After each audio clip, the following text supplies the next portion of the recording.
Hello and welcome.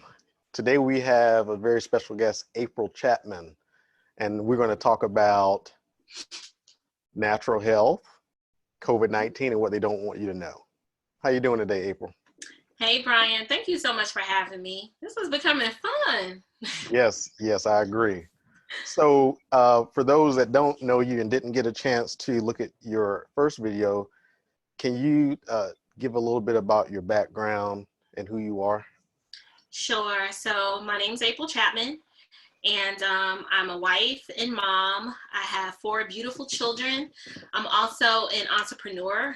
And before, with my current entrepreneurial status, I own a retail furniture store. But before I did that, I spent 8 years as a holistic health practitioner and a master herbalist.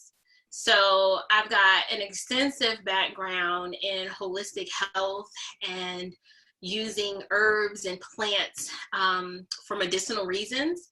And so during this pandemic, I felt it was useful for me to kind of lend my expertise to the conversation, just because you're not really hearing about solutions that are promising outside of a drug or a vaccine.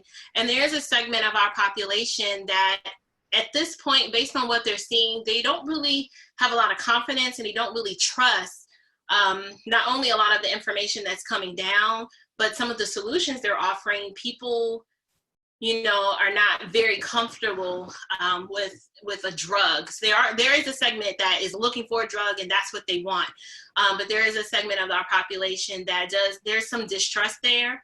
And so I felt it would be useful for me to just lend some expertise and share some information that would be incredibly useful for those who either don't want to go that route or don't trust that route, and they're just looking for safe but effective alternatives. Absolutely. Well, I appreciate that. And I want to make some, recommendations that, we're not giving medical or legal advice. I always tell people, I'm a lawyer. They say, oh, well, this, that, and the other, because you're a lawyer. Well, we're responsible for our own legal status, activity. And just like you're responsible for your husband and kids, you don't have to be a medical doctor to take a lead role in the healthcare of yourself and others. So I just want to make that clear, because some people may say, well, she's not a medical doctor or he's not a medical doctor specializing in infectious disease, but we're responsible for ourselves, right?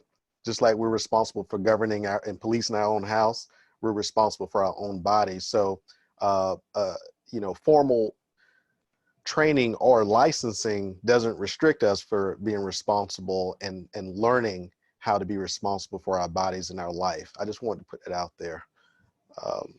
Absolutely, I agree.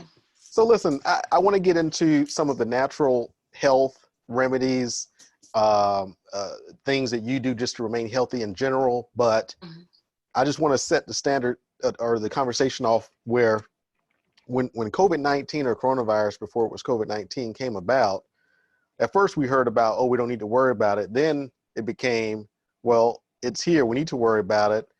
And then we, instead of speaking about how we can remain healthy, we hear about whether or not we should have a mask on.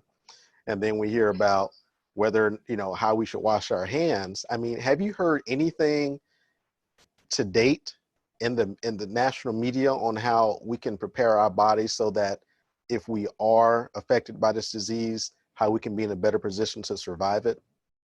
Well, I'll say this. People in the holistic world, this is not new for us. I mean, people who live with holistically in mind and who tend to be more on the side of natural remedies, like, we're living our life the way we always have. Yes, we're concerned about the death toll, and yes, we are concerned about the increase in numbers, but if you've lived this lifestyle, you're incredibly confident in your ability to protect yourself and your family.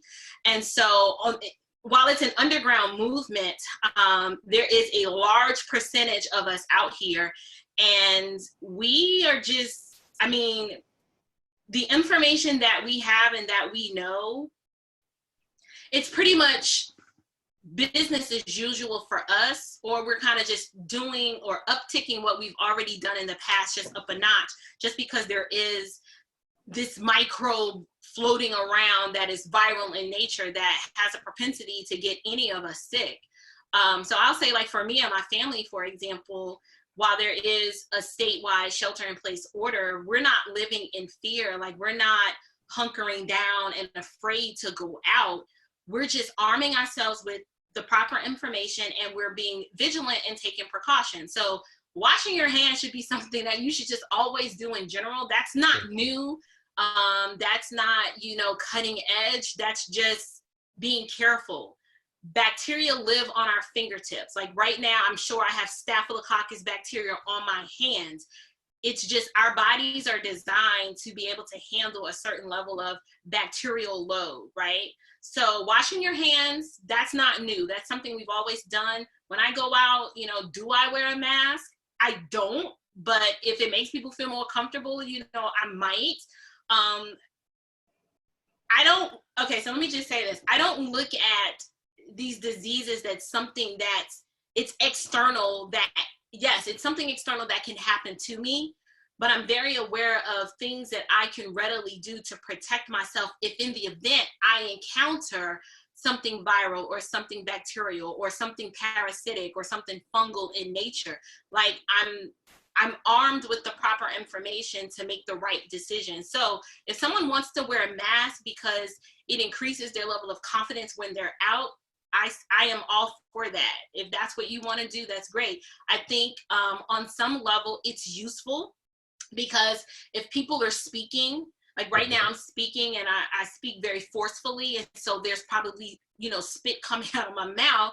If you have on a mask, that's going to protect you from inhaling any sort of viral particles that might have spurted out into the air while I'm talking. But I think people need to spend more time focusing on what's going on in the current terrain of my body that's going to make me susceptible to getting this virus first, as opposed to looking external and then wanting to live in a bubble, because life has to go on after this pandemic, and it's not sustainable to walk around with a mask for the rest of your life. God didn't intend for us to walk around that way, nor is it practical, right, to walk around with a mask all the time.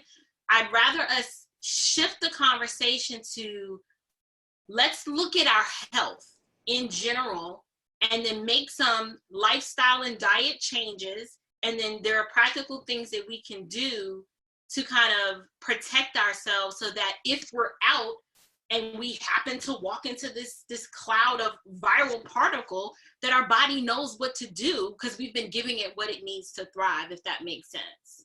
Yes. So April, so for the person who has not been in tune with preparing their body, healthcare, a lot of people now are more cognizant of their health, their mortality, etc. What would you say to the person who is right now not exhibiting any symptoms, but trying to get themselves in a healthy state to survive this pandemic or any other ailment or disease that they confront on a daily basis? So the first thing I would say is, well, one, we need to talk about how unfortunate it is that we're being told not to come out of our homes, right? Our first line of defense against any disease is an immune system. And our immune system needs certain things to thrive, such as vitamin D3, which we get from the sun. Some of us haven't left our homes in 3 weeks, and we already had low vitamin D levels because we're just coming out of winter into spring. And so the first thing I would do is say, get some sun. Like, it's not going to kill you to step outside of your door and to just enjoy the sunshine that God is providing. Our bodies need the sunshine in order to make vitamin D3. Like, that's how our bodies process that vitamin. And so, but some people might live in certain parts of the world where they're not able to get adequate sun exposure. And so supplementing with a good plant-based vitamin D3 supplement is something they can do right now to prepare their bodies, right? Other things that you can do is lay off sugar. right? Sugar causes your body's defenses to be weakened, and that's your immune system. The first thing I said is your immune system is your first line of defense. So right now, all of us are hunkered down in our homes, and we're probably eating snacks that we wouldn't normally eat. I mean, from ice creams and cakes and cookies and pies, and all of these things have a propensity to weaken the immune system because sugar is just not good for you, right? And so I would say, start taking a look at your diet and look at what kind of processed sugars are you taking in that you probably wouldn't normally be eating, and stop eating that, right? So we've talked about vitamin D3, eliminating sugar. The other thing that I would say is eliminating mucus-forming foods. What we know about this virus is that it's viral and it attacks the respiratory system, right? And so within our mouths and in our noses, we have mucous membranes. And one of the first symptoms of this virus is like a sore throat. And you're like, okay, so my throat is a little scratchy. And so any sort, and once the virus makes its way down through the throat toward the lungs, it starts to replicate very, very quickly, and it causes cellular damage. And so one thing that your body will do to protect itself is it produces mucus. That's why a lot of people who have this virus, they're coughing up phlegm, they've got this dry, unproductive cough, or when they're on the tail end, there's this mucus. The last thing you want to do is eat a lot of mucus-forming foods, which is sugar, bread, pasta, milk, dairy, cheese, things like that. So while those are staples in the American diet, they're really not beneficial for people to be consuming them, particularly in large quantities, such as eggs. Those all produce more mucus.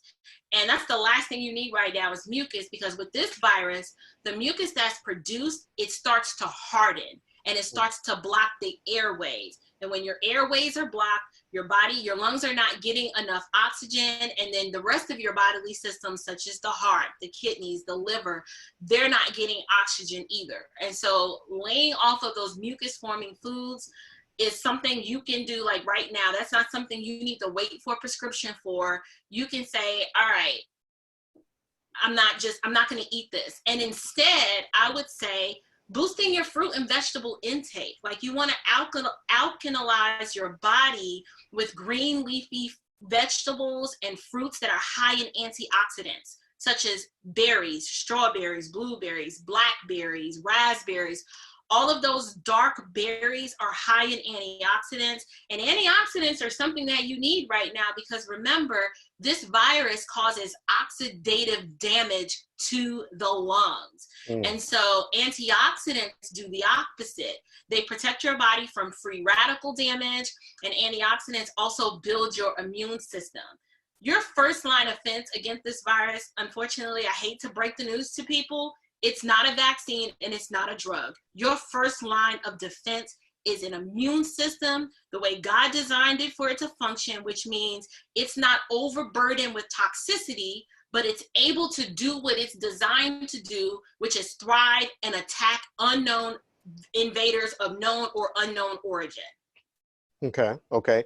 Now, did you mention eggs as one of the mucus-producing foods? Yeah, like, I love eggs. Like, okay. For the record, I'm not a vegan. I'm not a vegetarian. I'm not a raw foodist. I was a raw foodist at one point. I've been a vegan at one point. I've been a vegetarian at one point. I've done the entire spectrum.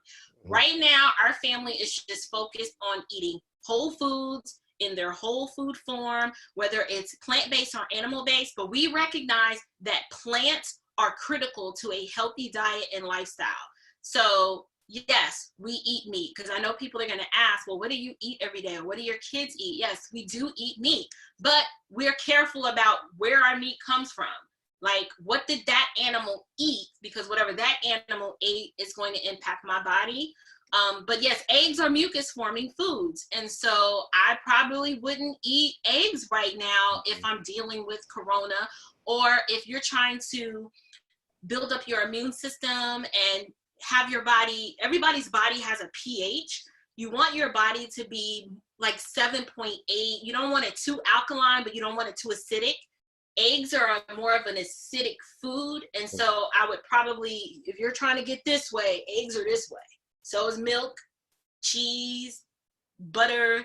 I'm not saying you can't have those things, but just people need to start examining what they're eating on an average daily basis. And if they're trying to be more proactive, they might want to make a different choice. Sure. Next question is, I'm on social media, Facebook. I have a lot of friends, classmates. Some of them have tested positive all across the nation for COVID-19. Some of their parents and family members, they're positive. For those that are already in a state of positive status, what can they do, I guess, in addition to what you just said, to really, I mean, at that stage of a positive status and already ill, what can they do really to fight against it? Because they're being told supportive therapy, which means nothing, or until you get a ventilator. So what can they do other than wait until they're bound to a ventilator? Well, Brian, I'm glad you asked that question, because that's what's been bothering and troubling me this entire time. You've got people who are positive, right? And they're basically at home just trying to wait it out, but they haven't been really given any sort of practical things that they can be doing other than don't come to the ER until you have like trouble breathing. And then at that point, they're wanting to offer you oxygen. Well, here's the problem with that approach. At no time have I ever diminished the seriousness of this virus. Like, it's legit. And I honestly believe that I had this virus back in December on Christmas. It is serious. When I say it is serious, obviously the fever, but the cough and the damage and the propensity of the damage that it can do to the lungs, and then the respiratory distress that people will find themselves in is legit. So if you're at the point where you need a respirator, that's not good. If you need ventilation and you need supplemental oxygen to breathe because you're unable to take in enough oxygen on your own to breathe, that means this virus has proliferated so much in your lungs that you've got cell damage. Cells are just dying off and your lungs are being torn up as we speak. And so at that point, I would say if you're home and you've got fever and you've got the cough, the first thing you need to do is you need to act quickly, and you need to be taking things that are going to cause your white blood cells to fight. Your immune system needs to go into attack mode. So telling someone to stay hydrated is wonderful, but there are some plant-based things that people can, some herbs. Like, remember, when I opened, I said, I spent the vast majority of my study as I'm a master herbalist, which means I know plants and how they function and their actions. There are plants, herbal-based remedies that people can take that, and I'm not trying to boast on plants, but we've got a leg up in pharmaceuticals in the sense that these herbs don't kill you, right? These herbs don't have side effects, and these herbs they're multifaceted, meaning there are certain herbs that are antibiotic, antiviral, antiparasitic, and antifungal. Oh, wow. In addition to supporting a healthy respiratory system. So people who have this virus, they need something that's going to, one, be an expectorant. An expectorant is something that causes your body to produce a good cough, so you can expectorate the phlegm, the mucus, the sputum, whatever you want to call it. So there are herbs that are expectorants. Then you have herbs that are calming and soothing to the respiratory system. So not only is it helping you get the hardened mucus, thinning that mucus out and allowing you to get it out, but it's also antiviral. So now you've got a solution that can get to the heart of the matter, which is the virus. You need something that's going to be able to kill the virus, help you thin and get that mucus out, and then something that's going to open up the airways for you to be able to breathe. Like, people shouldn't want to be at the point where they're on a respirator or they need supplemental oxygen. The reason why that's problematic, because what if you have a pre-existing condition such as heart disease or high blood pressure or diabetes? You can't afford for other organs in your body to be starved of oxygen. So let's say you're COVID-19 positive and you've got high blood pressure. You're already it's already going to be an uphill battle for you, because your heart just every day while you're just trying to live and function in the world is trying to keep you alive. Your oxygen levels are not where they need to be because your arteries are restricted. Like people, I don't know, I don't want to spend a whole lot of time on how hypertension works, but people who have hypertension, their arteries are filled with plaque that prevents blood from flowing freely to get to your heart and to the rest of your organs, right? So if you've got hypertension and your arteries are already restricted, that means you're already having a diminished airflow to the heart. So add that coupled with now your lungs are not functioning where they should be. So now you've got one organ that's not getting enough oxygen and another organ, the lungs, is not getting enough oxygen. This is why people who have a pre-existing condition such as high blood pressure and then they get COVID, they normally go into cardiac arrest. Because at that point, the heart is like, listen, we've been working every day just to keep Billy alive. Now I've got to keep Billy alive and I'm not getting enough oxygen to do it. Sure. And so what I would tell the person with a pre-existing condition such as that is they need to be readily working on, and I can name some of those herbs. There are 4 in particular that work very well with respiratory viruses. The first one is mullein leaf. Mullein leaf is excellent respiratory herb. Not only is it an expectorant, it's also antiviral and antibacterial. So mullein leaf works by thinning out that mucus that I discussed and allowing you to get a productive cough, but it also helps deal with the virus too. You've got mullein leaf, you've got white horehound. White horehound, it is a nasty tasting herb, but it does well with respiratory distress. People who have chronic asthma or bronchitis do very well with horehound and mullein leaf. And so it's one of those herbs that I would highly recommend if someone is saying, listen, I can't just wait for this to get worse. I need to do something now. That's an herb that I would recommend. I'd also recommend lobelia. Lobelia is a really good herb if that most people with COVID have this dry cough. And the more they cough over time, they might have some chest pain. I mean, it's just really, really uncomfortable. Lobelia is a really, really good herb for that. And then the last herb is colt's foot. Colt's foot is an amazing respiratory herb, and it's like a 1-2 punch along with mullein. It has the it's antimicrobial, and it also helps soothe the lungs. And so those are 4 herbs just off the top of my head that I would say if someone is tested positive for COVID, they're already in the thick of it. They maybe the fever is not present anymore, but they still have that cough. They've got the shortness of breath. And they're at the point where they're like, listen, it's becoming more difficult for me to breathe. Those, and I would make them as a tea. I would steep them as a tea. You might be able to find them as an extract, but they're awesome herbs to take as a tea. And I would take them up to 4 times a day.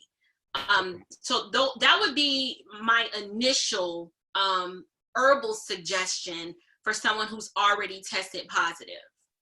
It's not the only thing they can do. Okay, with those herbs as a tea, can you explain how they would take it as a tea for those that have never done? So if you have those herbs, a half a teaspoon of each.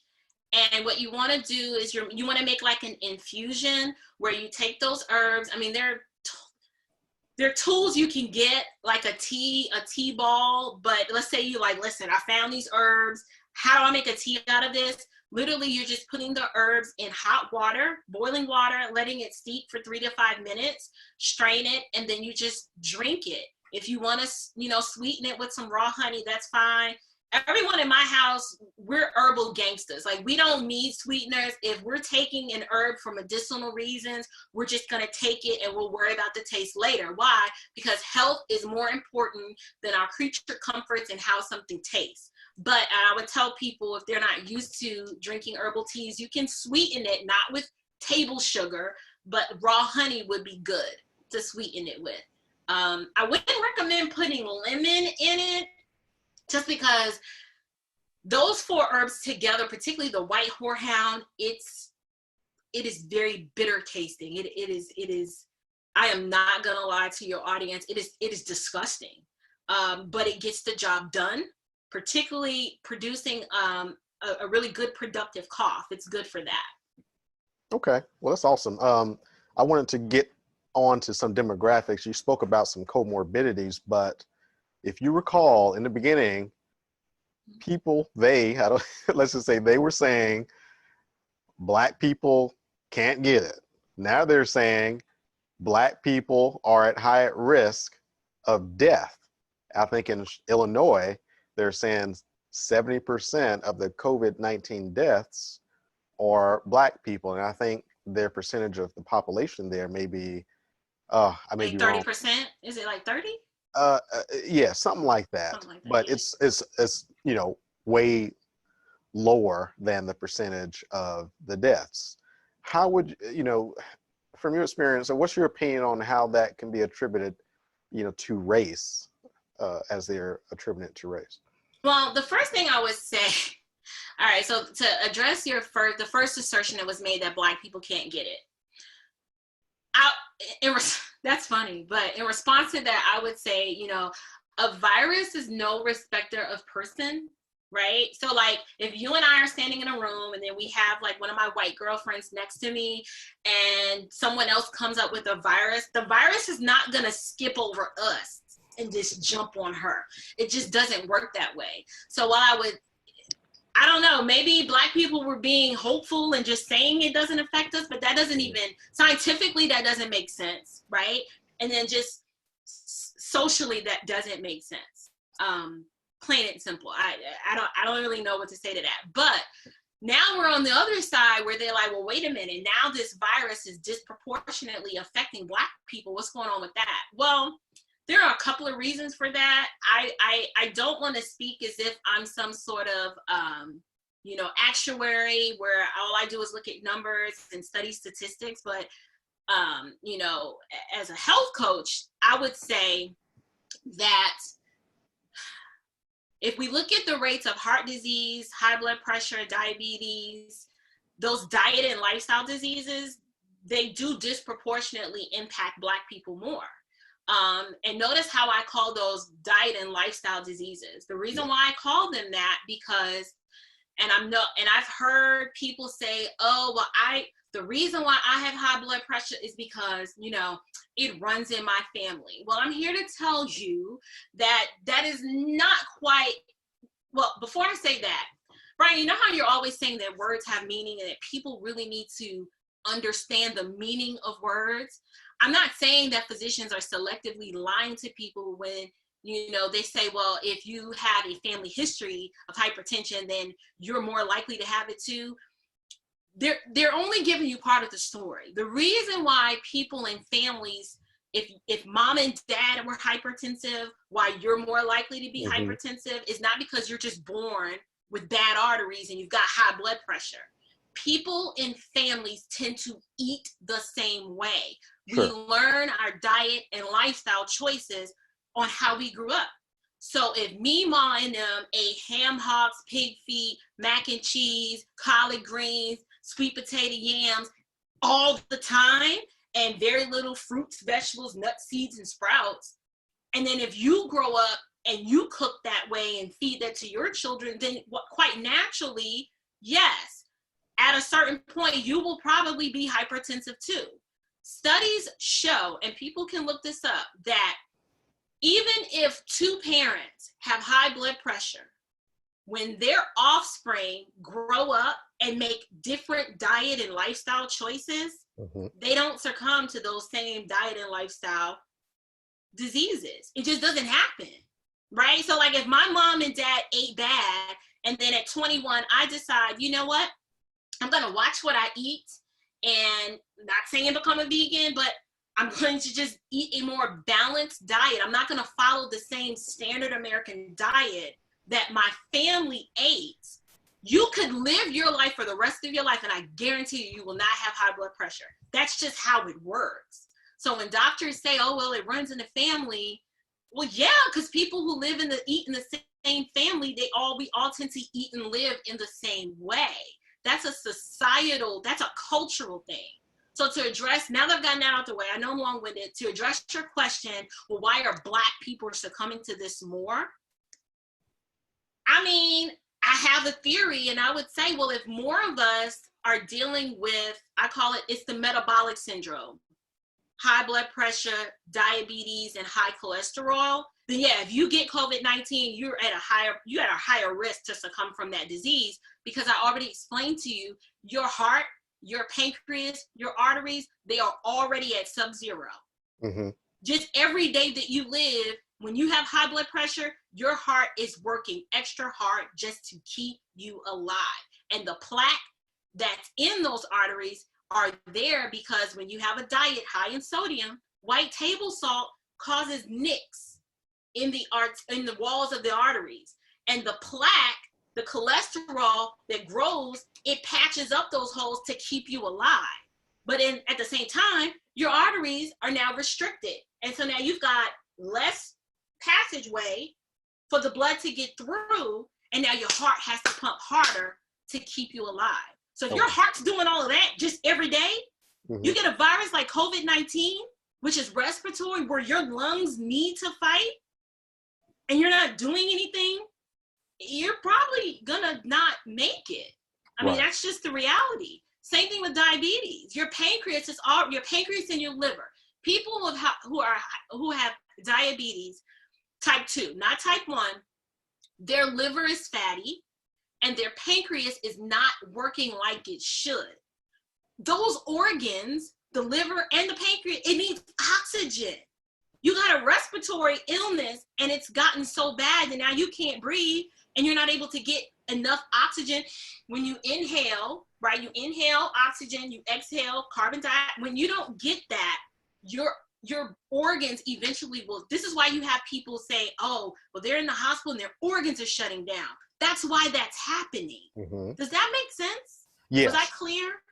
Oh, okay. Yeah, you put it very clear. And I like the way, I think people will be able to appreciate the way you explained family history, the comorbidities, because medically on TV it's not explained. And you're right. Doctors just make a passing remark, oh, you have a family history, so you will have it. It's never explained that it really boils down to diet. It's not genetics.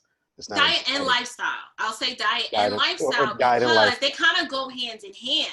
Sure. You know, if you have a sedentary lifestyle and you know I am no gym rat, okay? Mm-hmm. I can't stand working out, but I recognize the importance of keeping the body moving, right? Your lymphatic system needs movement in order to get that lymph flowing. Like if you're not moving, you're gonna have if you don't sweat, right? Sweat is one of the body's ways of eliminating toxins. If I'm sitting stationary all day, I'm not sweating, that's toxicity that's building up in my body. So when I call them diet and lifestyle diseases, they kind of go hand in hand. A sedentary lifestyle coupled with a poor diet, which is the standard American diet. And I'm not just harping on Black people, like Americans, this is why it's called the SAD, the standard American diet, because we all grew up eating like this. Americans have diets that are high in processed food. We're so used to going to the grocery store and getting something that's in a box and getting it quick, fast, and in a hurry. Sure. The moment you start telling people, get this ingredient and get that ingredient, they're looking at you like, oh no, that's too much. I can't do all that chopping. I can't do that. Right. I can't just pop it in the microwave. Like, oh, that's too much. Or I gotta boil it. Oh, I can't do that. I need 20 seconds in and out. That's what I need. Well, those types of food choices come with consequences. In order for processed food to have a long shelf life, that means it's going to be high in sodium. People who eat a lot of processed food, high blood pressure. So high blood pressure is nothing more than an imbalance of potassium. Their diets are too high in sodium and too low in potassium. Once you get those levels balanced, you don't have high blood pressure anymore. There's things you need to do that, but that's, in essence, it's a sodium potassium imbalance. That's what hypertension is. But okay. I wanted to just make a quick comment about the whole Black people that disproportionately dying. Listen, yes, there is a narrative that needs to be fed. I get it. But right now, we don't have time to feed narratives. People are sick. and people need to get well, and this country needs to open back up. So for the intelligent people out here who are like, all right, it is affecting Black people disproportionately, they're still not providing Black people with any solutions as to, okay, well, what do we need to do? They're just making these statements, inciting, rage, like this virus is just looking for the next Black person to attack. And that's absurd. Virus. It's a racist virus. That is absurd. The other argument is, well, the reason why, Black people, our health is declining because we don't have access, to fresh food, and, we're in the hood and we don't. Okay, I got that. I know people on EBT, food stamps, who can eat well. Why? Because the grocery store, most farmers markets accept EBT, Sprouts accepts EBT, Whole Foods accepts EBT. Like, you can be on food stamps and still eat well. We just don't want to make different choices. Just like you are responsible for your legal welfare, you are personally responsible for your health and wellness, along with your finances. You have to learn to make different choices if you want a different outcome. At some point, we can't keep blaming the system and pushing this on somebody else. We have to say, well, no one's making me eat this food. No one's making me eat the Takis and the Tahitian treat. You know what I'm saying? Like, you can go to the dollar store and get that, but I can guarantee you it is void of any nutrition, and a diet of Tahitian treat and Takis every day is not the prescription for better health and wellness. I can tell you that much. What about oatmeal cream pies? It's processed. It's not food. Okay, I was joking. I avoid those by not getting them. So that's my weakness there, along with Krispy Kreme. I'm sure not to go on a street with Krispy Kreme, and I'll be all right. You spoke about this country needs to open back up. I wanted to talk about that next.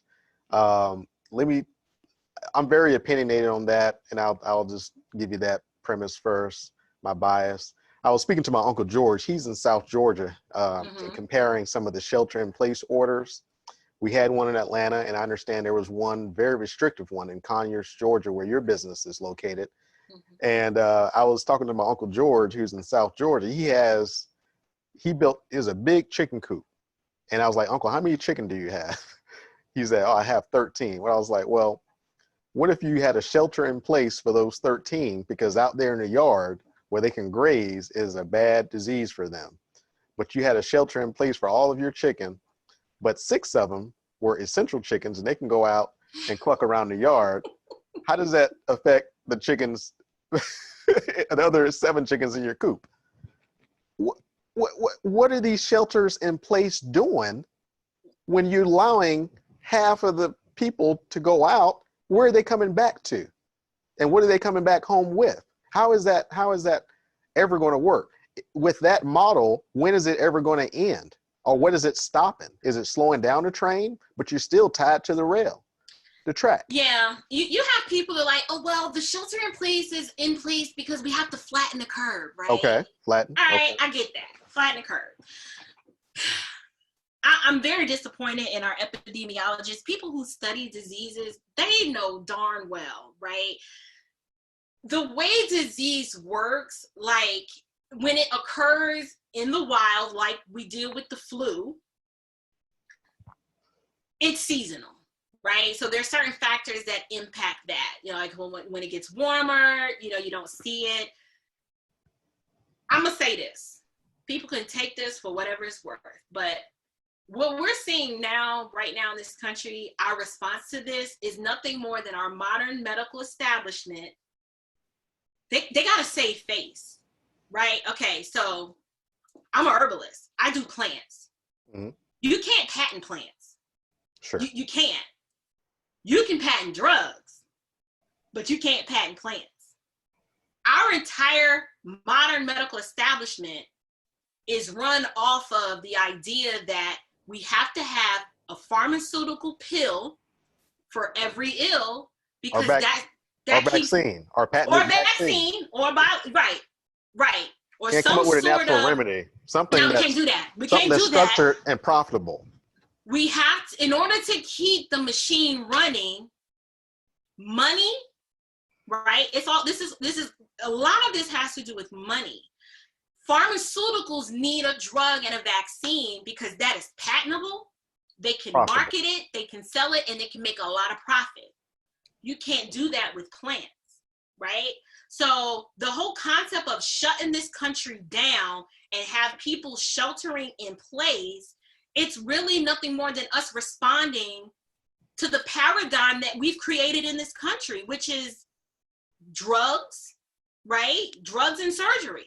That's it. Like if you have cancer right now and you're like, I don't want chemo and I don't want surgery, well, what else can I do?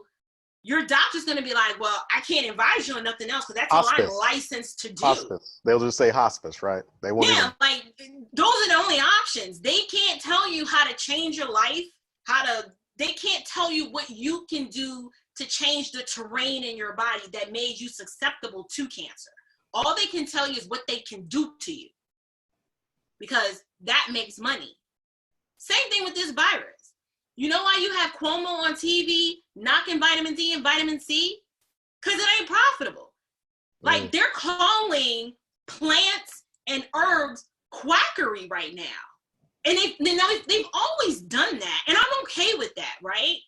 But me and mine don't get sick using quackery. We just don't. Like I said, I think I had COVID in December.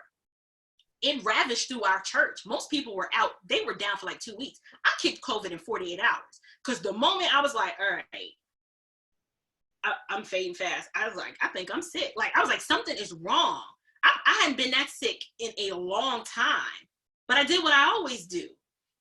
I built my plants, my herbs, my remedies, the things that I know that weren't going to harm me, but that was going to give my body what it needed to thrive. And in 48 hours, I was on the mend. Fever was gone. Now I did hallucinate twice. That was scary. And I've heard people say that during having COVID that they hallucinated. I hallucinated twice. And so you're talking to someone that I even started second guessing myself, like, do I need to go to the ER? Because there's people under my covers trying to get my feet. Like they're coming after me. And I don't mean to sound crazy, but I really did hallucinate. And that's documented. Like I have a girlfriend, I sent her a Marco Polo and she was just like, girl, you sure you're okay? Because I really was that sick. And so I know I went off on a tangent, but I said all that to say the government's response with this shelter in place order, they got to keep the machine going. And so they're going to do whatever they can to protect profits and have a drug or a vaccine available, which I can't tell your audience what to do, but I can tell you what I'm not doing. I'm not taking a pharmaceutical and I'm not taking a vaccine because I understand the way vaccines work, how they're made, how they're tested, how they're fast-tracked, the side effects. It does too much to the immune system to be considered a viable solution. Now, I understand why people believe in them, but I can guarantee you the average person that really believes that vaccines work and save lives have done little research. They've never read a vaccine insert at all. They haven't read any published studies as to how this vaccine get on the market, how is it tested, what are the ingredients. Anyone with common sense, if you read the first 5 ingredients of a vaccine, will be repulsed and be like, there's no way I'm putting that in my body. Our bodies were not meant to process formaldehyde, aluminum, polysorbate 80, fetal cell tissue, chicken embryo, monkey brain tissue. I mean, it's the stuff that's in this stuff, the detergents, the surfactants that they put in them. It's disgusting. And then people wonder why they're putting their faith and their hope in this vaccine.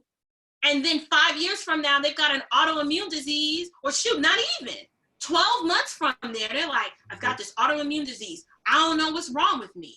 My thyroid is messed up. I don't know what's wrong with me. Or they've got neurological problems. You have 30-year-olds with early onset Alzheimer's. Oh, wow. That's not normal. It's because these vaccines are causing neurological damage, brain damage. You can't remember anything.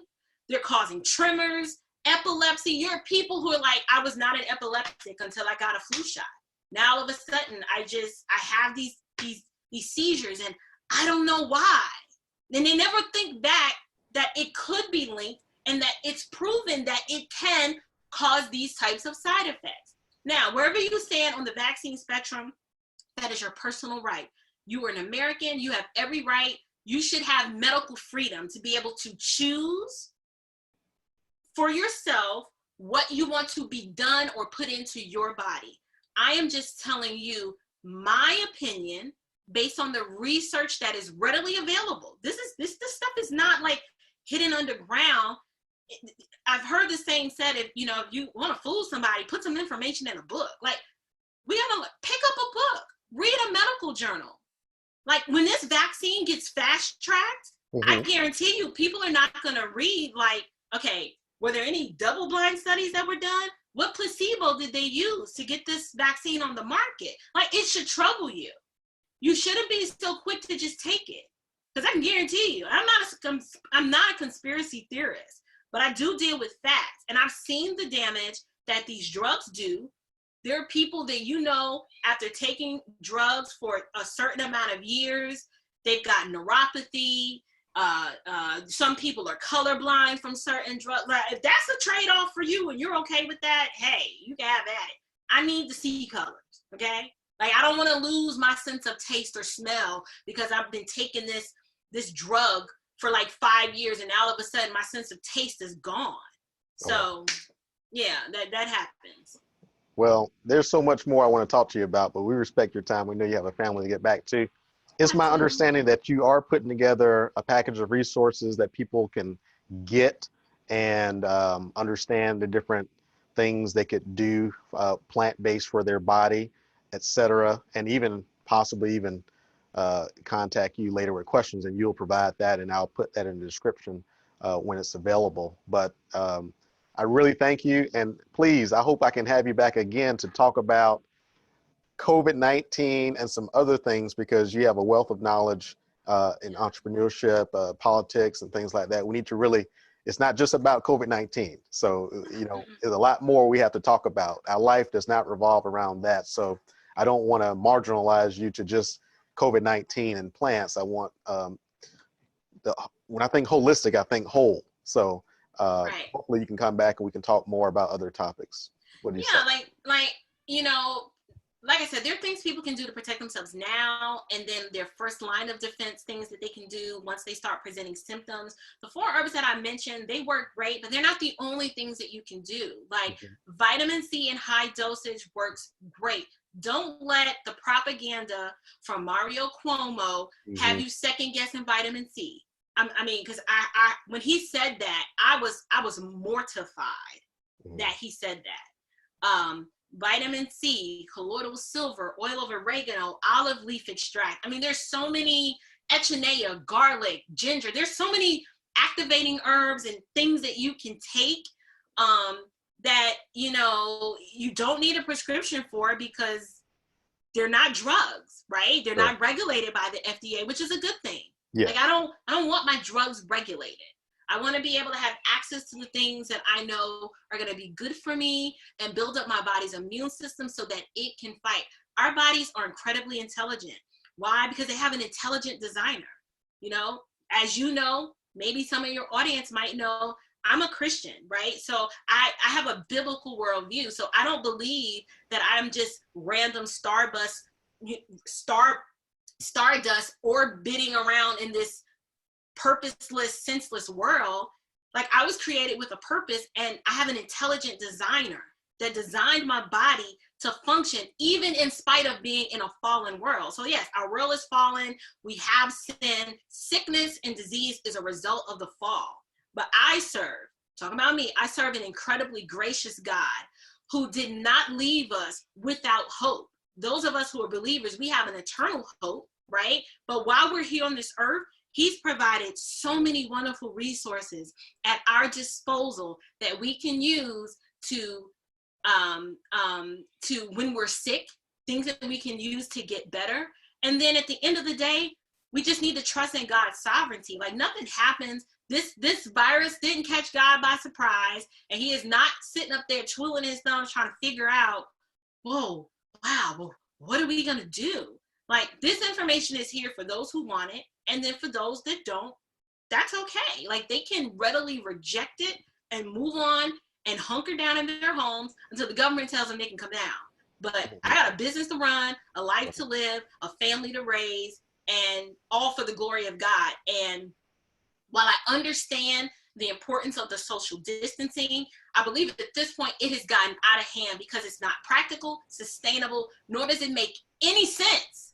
Because in no other ecosystem do you see something like this, where you just have everybody indoors to quote unquote flatten the curve, right? Mm-hmm. And I get they think they sound real smart. We're just gonna flatten the curve, so you need to stay in. Okay, so but while I'm staying in, my vitamin D levels are plummeting, which compromises my immune system, which makes me more susceptible to illness. Right. Well, that's stupid. Right. That just doesn't make sense. And there is a real thing called herd immunity. Herd immunity, not manufactured immunity, by if we give this many people of the population a vaccine, that herd will protect the rest. That's not true herd immunity. True herd immunity is what you saw back in December when I got sick, right? And my church got sick. Right. Our immune systems developed, and we're still moving and living in the world like we normally do. I'm not trying to promote, government defiance. Like I said, I'm a Christian. I submit to governing authorities. But at some point, when the government starts to overreach, their authority has been given to them by God. When they overreach their authority and overstep their boundaries, that's when I have a problem. Sure. And that's a lot of what we're seeing now. Absolutely. Well said. I agree with you. So look, I look forward to the next time. I hope you have a wonderful day, and thank you. Thank you so much. A lot of people are going to be looking forward to your next interview. Yeah, I'm putting that resource together. Like I said, I have a business to run. I homeschool my kids. Like, before this pandemic, that's just what we were doing. So it's taken me a little while to kind of put that resource together. But I really just want to help people. Sure. I hate to see people suffering, unnecessarily. Like, you don't have to suffer with COVID. You just don't. You have to suffer needlessly if you're willing to pray, right? Ask God, is what this lady is saying, like, if this is for me, God, lead me in the right direction. It's okay to do that. And then if you just think I'm crazy, it's okay to think that too. Either way, there are consequences to either one of those decisions, regardless of which one you make. So I hope that your audience is blessed by this information, and I hope that they found it useful. And then I'm ready at your disposal whenever you need me to come back again. I love talking with you, Brian. You're like one of my best friends in the whole wide world. So, well, I appreciate that. You're welcome. Thank you very much. I appreciate it. Talk to you soon. All righty. Bye-bye.